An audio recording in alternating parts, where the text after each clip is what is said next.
Oh my, that is great. I was speaking for 10 minutes on mute. I'm sorry. Thank you so much, Judith, for telling me. I was No speaking on problem. mute. Oh my. Okay, so this is fun. So I was just recapping how important it is for us to step up to our plate, and how Yosef Atzadik saw what stopped him from becoming and succumbing to an avera of being with Ashes Potiphar, having relationships, physical relationships with her, was not the Torah that he learned, was not any chidushim or any great learning that he had with his father. And he spent a lot of hours with his father learning Torah, because his father really saw in Yosef the great spark and the strength. And therefore, it wasn't any Torah, but the image of our parents. The image of his mother and his father, there's different opinions whether it was his mother or his father, but their image is what stopped them. And that's what we need to remember, that it's not what we teach our children. Do not tell a child that you will give him anything you want, but just stand by it. We are the noun. We have to model to our children real parenting, real menschlichkeit, real connection to HaKadosh Baruch Hu, real, anything has to be real from what we are. And one of the halachas of really standing by and modeling is falsehood, being truthful.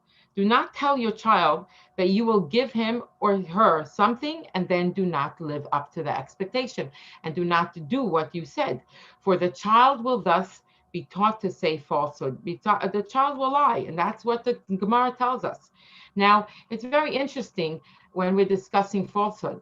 There is delivering, we promise and we don't give. But there's also the other side of falsehood, of delivering when a child does not really deserve it. And there's many instances that we have in our day-to-day life. For example, now with toilet training in preschool, we're going through, we go through a lot of toilet training, but in this week, there is one child that is having a hard time in toilet training, and he's resisting to go to the toilet. He's in underwear, and we're really pushing, because we believe in the child. We believe in children could, and they do understand, and they can live up to it. So the child sat on the toilet. He sat on the toilet with his without pants and underwear. Sometimes he sits. We do it stages, and we promised the child a lollipop. Now what happened? He did not make. He wasn't successful. And we said, when you make, you will get a lollipop. And we didn't give the lollipop. The child was so devastated, and the child had a tantrum and was kicking and crying. And the mother told me, really, you're not going to give him a lollipop? And I said, no, we are, hi Ellie, we are going to do what we believe in. We will stand by what we trust, and we believe the child can be successful, and he can, and he knows, and he can control himself. So what should we do? Are we really, really pushing too hard? When do we push? When is it too hard? When is it too much? When is it too far? Then we have other examples that we have. I was the other day, yesterday, my 8-month old, we were sitting outside. It was in beautiful weather. We were sitting on the grass, and she wouldn't crawl because she wouldn't touch the floor. She wouldn't touch the grass. It was getting her very, very, very, very, and she was getting annoyed and angry. And it was a sensory dislike that she had to it. It was the first time, I guess, she's 8 months old, and the weather was too much. And this was the first time, not the first time, but pretty much one of the beginning times when she was on the grass. And I was thinking to myself, am I pushing too far? When do we push and we know that it's past the limit? When do we know that this is the right thing? How do we teach new behaviors? And I was thinking while I was pushing it, what should I do? So I brought out a toy that she could stand and push. And then I was ripping up grass and putting it on her. We have to train our children. We have to push. She is going to feel the grass. I don't want her to have a sensory scare of grass. And we slowly want them to learn. Or while she is 8 months old, she doesn't have any teeth, and she's starting to eat.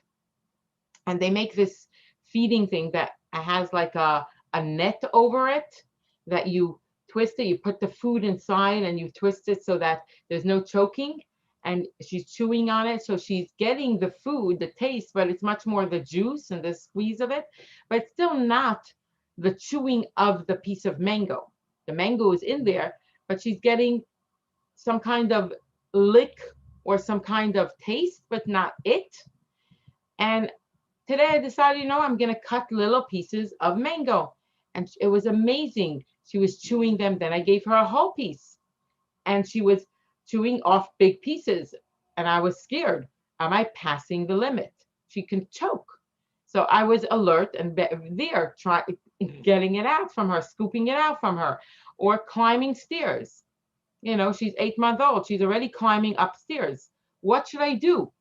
So we have to push the limit. And this is just an example of a little child, and we have here examples of children training, toilet training, or training them to make sure that their room, when they wake up in the morning, they make their bed, or putting snacks, or putting Negelwasser by their bed, making them responsible, or saying Sephira with them at nights. My 6-year-old says Sephira every night with me. Why? Because that's what's important to me. And that is really what we have to remember, that it's very, very important to say the truth, expect of them the truth, and expect of them always to go higher and higher, one foot before the other. And not everything is the same. Not everything is perfectly set out, and not everything is so exact by every single child, as I have many children in playgroup now, and 2 children are toilet training. Every child is different, and we have different expectations for each child, and children learn very nicely to know that this is for him and this is for the other one. Every child has alpi darkai. Every child has to know that there is a derech. When Yaakov arrived at the home of his uncle Lavan in Haran, after escaping from Canaan from Esav, right? Esav, he took the bracha from Esav and he left. He had to run away. Now he brought with him some things. Yet when he comes to Lavan's house, Lavan comes to greet him and he hugs him and he says he must have something. He hugs him to feel maybe he has jewels hiding in the chest, maybe in his pockets. And he kisses him to see maybe he has jewels in. He came penniless. Yaakov came penniless. And why? The Medrash tells us what happened on the way. Eliphaz chased him, grandson chased him, and he came to kill him because that was the commandment of his grandfather. His grandfather told him, get Yaakov and kill him. And when he comes, Yaakov begs for his life and he says, no, no, no, please don't kill me. And Esav says, what? I can't. I need to listen to my grandfather. My grandfather promised me. My grandfather made, I listened to my grandfather. I have kibbud av v'em, and I must listen to him. So we must ask ourselves the obvious question. He's here ready to kill, murder. He's here to ready to be over an avera of murder, leisirtzach. And here he's worried about listening to his grandfather, Esav. What's going on here? And that's where the Torah teaches us modeling. He was exactly as Esav showed him. Esav was a Ratzeach. He killed. He came home very, very tired because he killed. He went to the field, he killed a person. He was a murderer. But yet, to his father, he always respected. His father asked him to bring something, he went to bring some food for his father. And that is exactly what his grandson, Eliphaz, did, which is what's important for us to remember, that role modeling is not an all or nothing proposition. If I am good and righteous, my child will also be good and righteous. Rather, any good quality that I have, that's what will be developed. And that's really what we learned from Esav. It's not that everything is going to be perfect. If I'm good, my child's going to be good. That's not the way it is. It's the modeling. So that's the one thing that we discussed till now. And there's a story, a very, very cute story of two brothers. One was in business and one was in Rosh Yeshiva. And the businessman's children all grew up and they all became Rebbes or Rosh Yeshivas or Kollel Jungelite.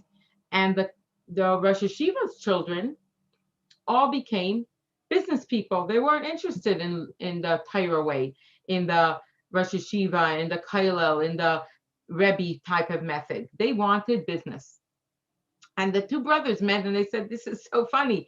I'm a Rosh Yeshiva, and yet all my children chose otherwise, like you, the businessman. And you're a businessman, and all your children, what did they do? They went to Torah to be teachers, to be Rebbeim, to be Rosh Yeshivas. How is that? So they asked, what do you do when you come home? So the Rosh Yeshiva said, oh, when I come home, I'm so overwhelmed from the learning and from what's going on in Yeshiva that I relax. I don't learn Torah. And what does the businessman come? He's so busy all day from his business. He comes home and all he wants to do is sit with a book and learn Torah, open up a book. And so what do the children see? That is what they model and that's what they imitate. So if you see your child struggling in a certain area, we have to think, is it my struggle? Is it a model? Is it a reflection? Is it a mirror of me? So recall on the earline, what's one of the things they tell us when the oxygen mask drops? First, take care of yourself, your oxygen mask first, then help your child. Why? Why? Because that is a modeling example. If you wish to improve your children's table manners, make sure you're chewing right. Make sure you're showing that you don't drink from a bottle. Make sure that you're showing that you use a fork and knife correctly. Make sure that you're showing that you set the table a certain way. Because sadly, role model is overlooked by parents of today. Instead, we're too busy parenting, doing instead of being.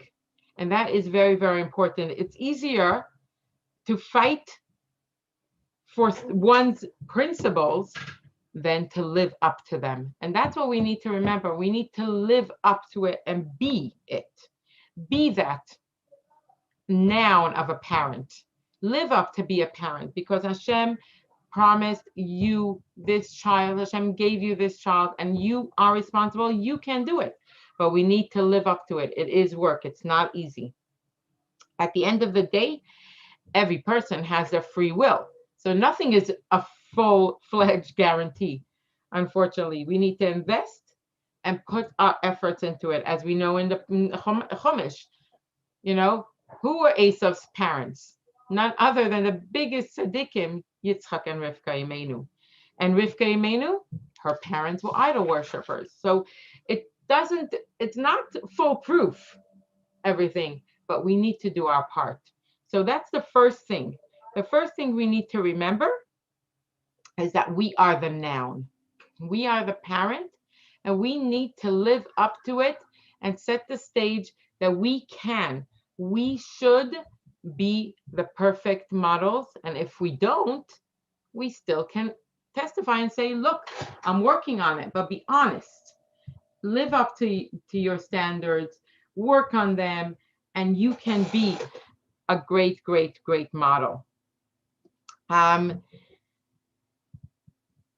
So that's the first thing we have to remember about modeling.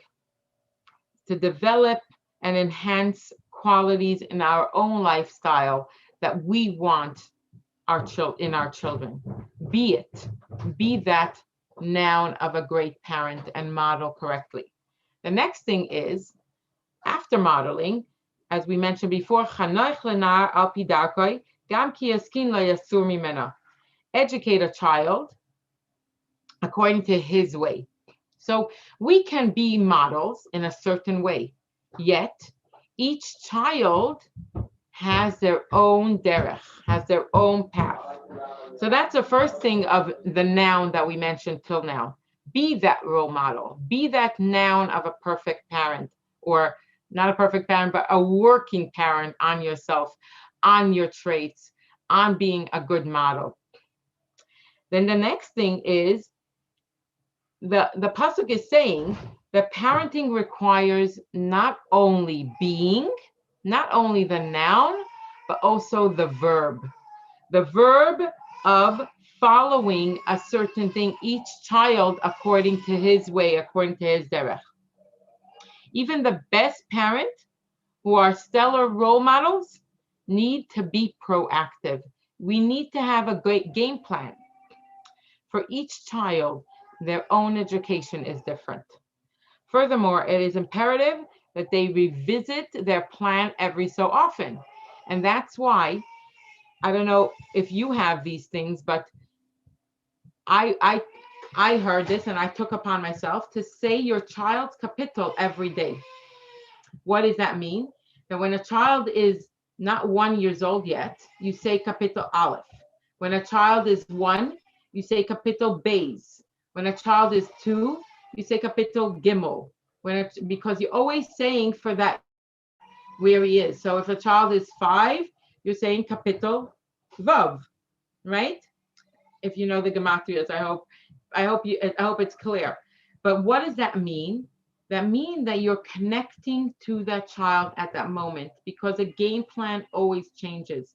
And we always have to think of our children, and we mentioned it before, about always thinking about your child a half an hour each day. We should have some kind of, what does my child need today? What is he up to? What's the next stage I could push him at? So this is what we're bringing in the new point today. And that is, why isn't role modeling enough to transmit our values to our children?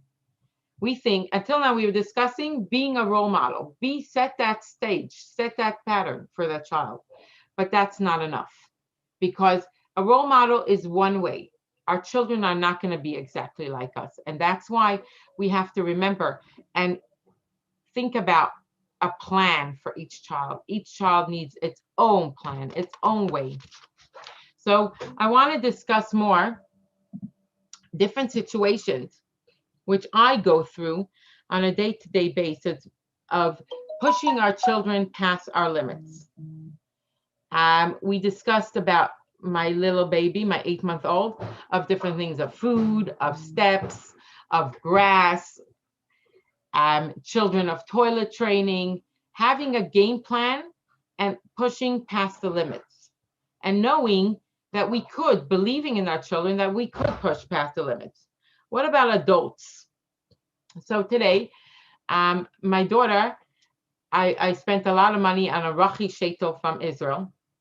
And the front, what's it called? I don't have them, but it's called whatever, the you could help me. What is it called? The you know the shaitel that they lace front. Yeah. So see, she has the lace front, not the lace whole top, but the lace front. And I spent so much money on it, and it doesn't look good. So I decided, let's go back to the person who she got it by. She got it by Leah Luxon in Crown Heights. That's Leah Salon, but she's afraid of her. She has a certain, So I was thinking, should I send her by herself? Should I push her? Should I go with her? So at the end, I went with her. But beforehand, I spoke to her. I said, listen, Basi, not everybody is cut out to have an amazing shaitel. You have to know how to play with it. You have to know how to, tease it. It's a certain knack, and it doesn't come right away. Some people have it, some people don't. Some people develop it. And I was thinking, should I push her and she should go on her own to confront this shaitel macher, or should I just be there with her and support her? And firstly, so I spoke with her. So we have to know what is it, and we always have to be always thinking, where am I pushing too far, or where am I pushing too little? Where is my expectation too low or too high? With adults, I have therapists coming to my preschool a lot, and I would love to record sometimes a conversation that they have. They're talking about two therapists. They have each a child with them, and they're talking about the shaitel, when they should get a new shaitel. How long does the shaitel last? And I was like shocked. And I said, you know what? But I have the responsibility. I could either ignore it. It's really not my responsibility. I don't pay them. I have no authority over them, but it is my children. So I needed to push myself and say, that's it. No, I'm not going to stand for it. And say certain things. This is not the way. It's important for you to deal with this child A, B, and C. So we have to remember that there's different ways to push. And not necessarily do I have to tell them, I overheard you speaking adult talk. This is not for the child. You're wasting the child's time and the money that's spent on your thing.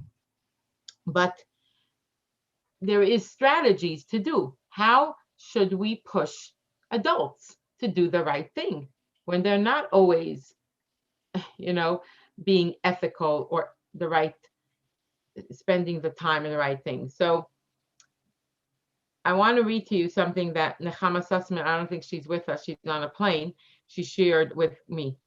Your child or spouse has come to you with a problem. First, sure you understand it. Be empathetic. You can do this by repeating it, asking a few questions about it, and then checking that your interpretation of the issue is correct by asking and speaking if it is. Once you understand it, then acknowledge the challenge in some way. So with the shaitel, you're not happy and it's expensive, and I'm not happy with it either because I spend so much money and I really want you to be happy and comfortable with it.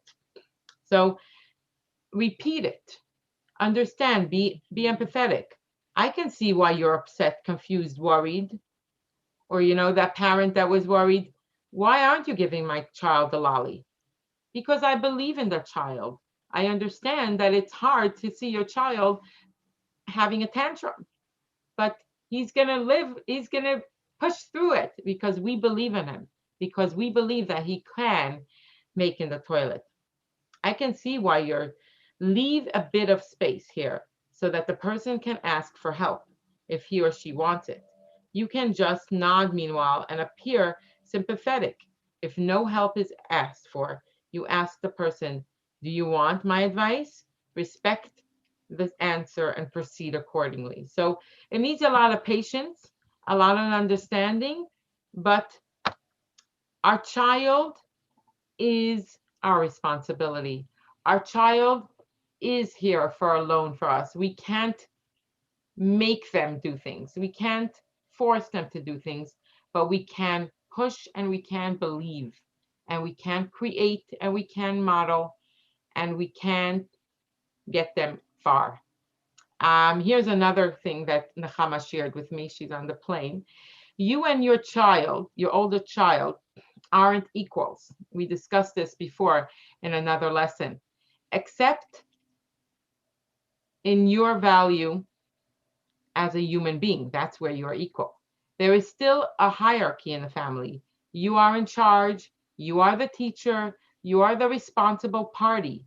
Your child needs to accept her one down position in all of these realms as long as she is a child in your home. This isn't so that you can lord power over her, abuse her, or otherwise harm her, chas v'shalom. It is so that you can educate her, protect her, guide her, and believe in her, that she can develop far. Therefore, exert your parental power with confidence and only with kindness, respect, and love. Don't fight or argue with your child if it's unnecessary and harmful. And remember, as we started off the lesson with Yosef Atzadik, that the child looks up to you when they need you. That is the image they'll remember. They won't remember any Torah or any teachings that the teacher taught them or you. But the one thing that's going to hold them is your image and your smile and your belief in your child. So now I'm going to open up for questions. If anybody has questions.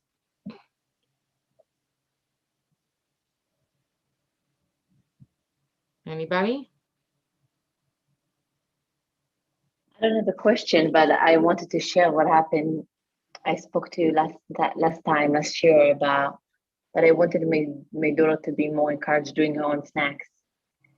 And it started for me like I had like sort of like a fight in me because I do it so much faster. I don't need to like remind her 1,000 times. You have to be responsible for your thing, for your snacks. And at first I started, okay, fill up your own water bottle. And then, okay, let's pick together a snack. And today morning when she woke up, she's like, Mommy, I need to make sure I have time to do my snack. Wow. And I was shocked. Like, it came from her. I didn't say a word.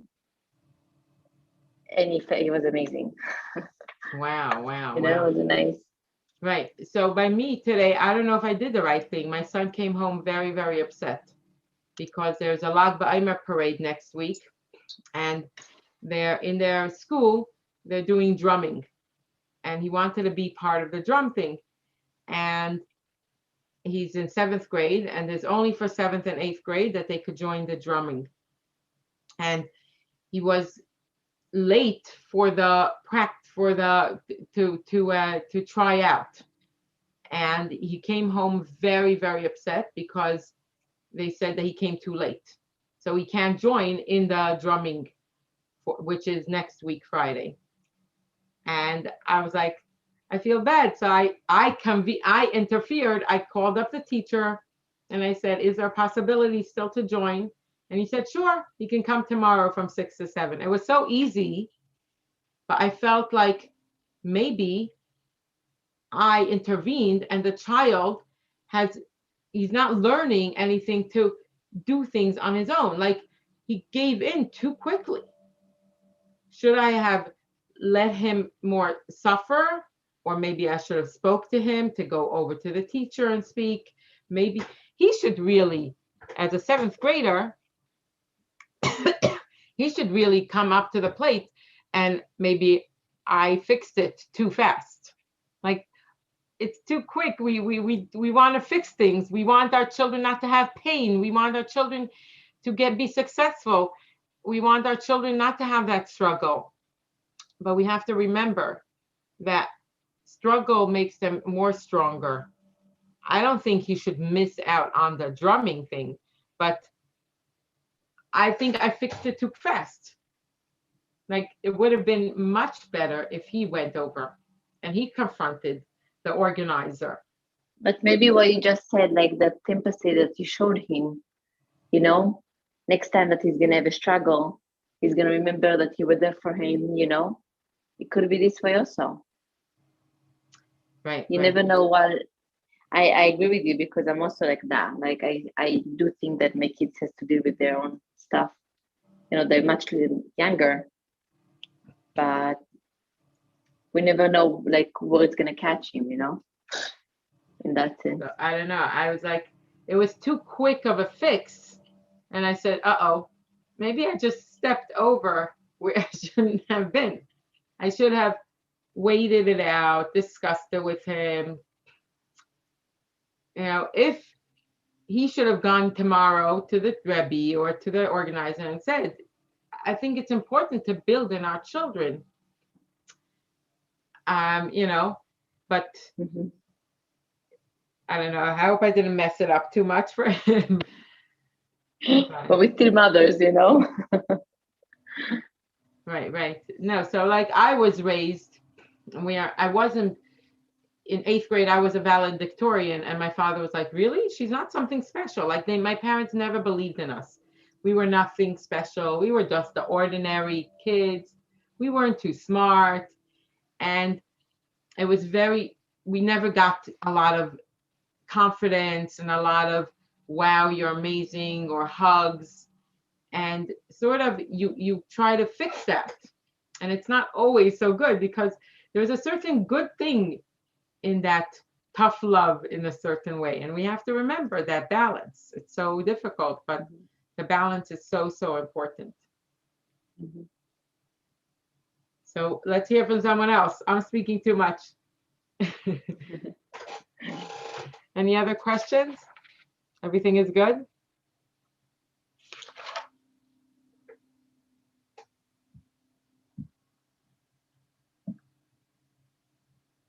Okay. Hope everything is good. Sorry, I don't know what happened. That was on mute. Thank you for telling me. And yeah, just keep on believing in yourself, that you are the best parent for your child. Remember that your child is not just I'm gonna live a life, but we want them to have a high life, high standards, great ability, always push higher. The sky is not the limit. We can even go higher. Remember that be a model. So be the noun parent, because we are not just parenting as a verb, but we also are the parent, because we are what the child sees. So they imitate us and we are modeling for them. But yet on the other hand, always think of the verb, be the doing parenting. Why? Because modeling is not enough. To be that model is not enough. You need to do more, because every child is different. Every child has their own path. And so therefore we always have to do parenting. Doing the parenting means thinking of the child, saying their kapitel of Tehillim every day, and always doing the action of parenting. And that's really it. If anybody has more questions. So you're saying the perek of the Tehillim, even that they a year old? Yeah. Like even if they don't understand, like you're just reading it by them? You read it by yourself. It's really for yourself. Ah, okay. Actually, I see. You don't read it with the child. No, that's not. You could. That's beautiful. That they could see you davening for them. That's amazing. But I don't think that's the idea. Is that you are thinking of that child, so you're davening for that child every day. There's actually a very interesting story. The Lubavitcher Rebbe at one of the Yechiduses, or somebody came to him and said, I lost connection with my child. My child went his own path, and they want nothing to do with me. And so the Lubavitcher Rebbe turned to him and said, say the kapitel of your child every day. And he said the capital of the child every day. And a year later, the child started returning and wanting to have to do with the parents. The connection was rebuilt. Of course, I'm not saying that Tehillim is magic. You need to, once you start saying Tehillim on your child, you're thinking about them constantly. So you're working it. It's not magical, but it's also a certain connection, a spiritual connection, which also builds into a physical connection. You need to find ways and connect with your child. How was your test today? What went on with school? How was drumming? Remember what they told you about their school day. Try to connect with them, especially have different techniques of having your roads cross over.